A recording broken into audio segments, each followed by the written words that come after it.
Rules. We all have to follow them, whether we want to or not. History, literature, and pop culture like to portray the Victorian era and its way of life as the golden standard of living. But things got pretty weird during the Victorian era, when men were selling their spouses. Robbing people from cemeteries was a thing, and people were generally just figuring out how to live in a world that was very rapidly industrializing.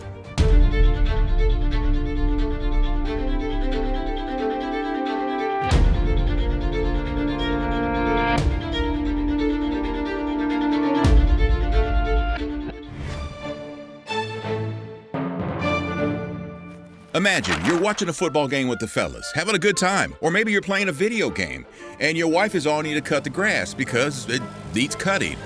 Well, think about this. Back in the Victorian era, you could have just auctioned her off to the highest bidder. Before the Matrimonial Causes Act of 1857, divorce in England was super expensive. It was a whole complicated process that only the elite could afford and really have time to pursue. Back in the 1500s, King Henry VIII wanted one so bad that he founded the Anglican Church and split from Catholicism to get one. As a result, literal wife auctions popped up in the UK between the 1600s and the mid-1800s.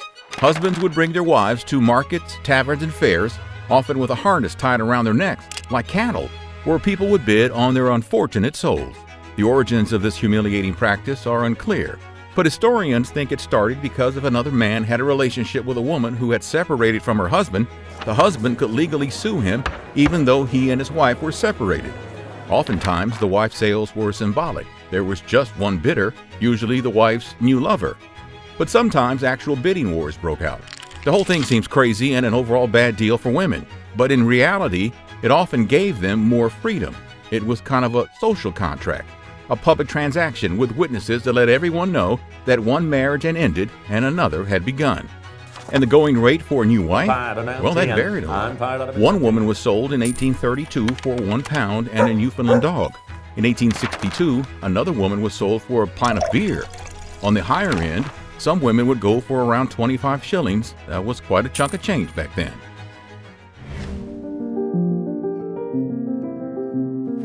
Now, if you thought that was outrageous, wait until you hear about the invention born out of insecurity from the beta males of that time period. I mean, they didn't even want you showing your skin anywhere, not even the beach.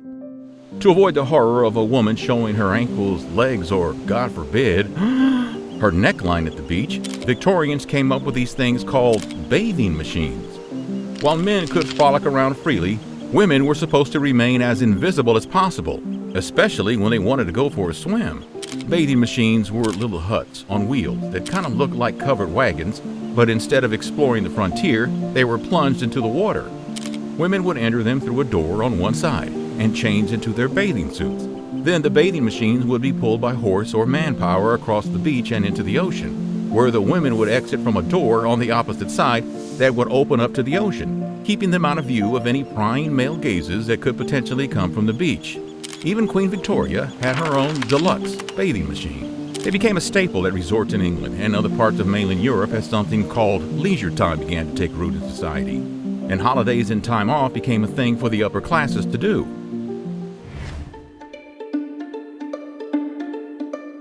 Tinder or Hinge.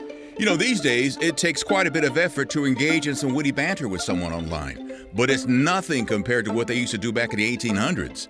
Now, way before the time of dating apps, the Victorian era was chock full of weird dating rules. Before 1823, the legal age to marry was 23.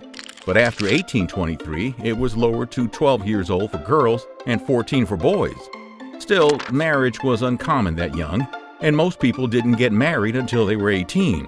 So for the well-to-do, it was basically a coming-out party for the girl. She would be presented to the king and queen by her mother or an aunt or some other female relative. And it took quite a while to put this whole thing together, like months and months, but it only lasted a very short time. The presentation? Now basically, this was a Victorian version of her telling the world that she was looking for a husband. Afterwards, young women would play the field, often attending social events, but always with a female chaperone. It was a big no-no for a woman to attend parties alone. The men also had to follow an exhausting list of rules while courting prospective wives. At social gatherings, they couldn't just ask a woman if she wanted to dance, but had to ask the host or hostess of the party first. To get around this, men and women often had calling cards with little flirtatious notes written on them that would secretly get passed to someone who caught their eye. The whole process was known as making love, which back then had a much different meaning than it does today. Back then, it just meant finding someone with whom you might someday fall in love with. So wholesome, but so many rules.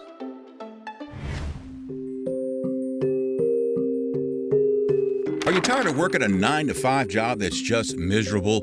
We know back in the Victorian ages, you could make a pretty comfortable living selling your deceased grandparents. The 1800s were a time of impressive scientific discoveries paired with still gross medical practices. Bloodletting was still a thing. Surgery still involved crude saws and patients biting down on pieces of leather without anesthetic. For doctors to experiment and find things out about the human body, they needed to learn. These learning instruments were often cadavers, dug up unceremoniously from local graveyards. And in England, at least until 1832, it was completely legal to rob a grave and steal the deceased buried beneath the soil. What was illegal was dissecting or taking any items like clothing and jewelry that they were buried with.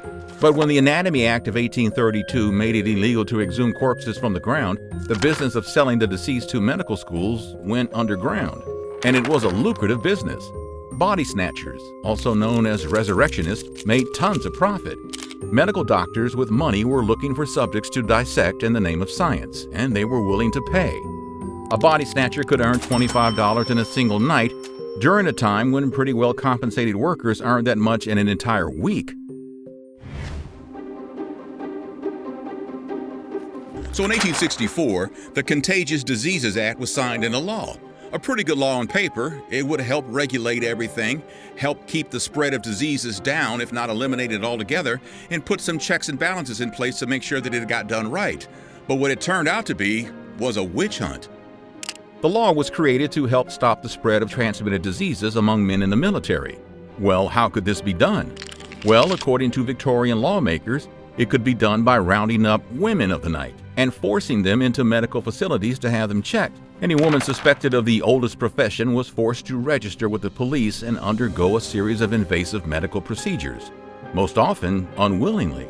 If these women didn't undergo the examinations, they could instead choose to serve a 3-month prison sentence.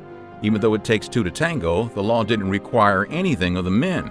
The law was clearly not a good one, and 20 years later, in 1886, it was abolished, thanks in part to a woman named Josephine Butler, who founded the Ladies' National Association. Thanks for watching. Please like and subscribe for more nutty history.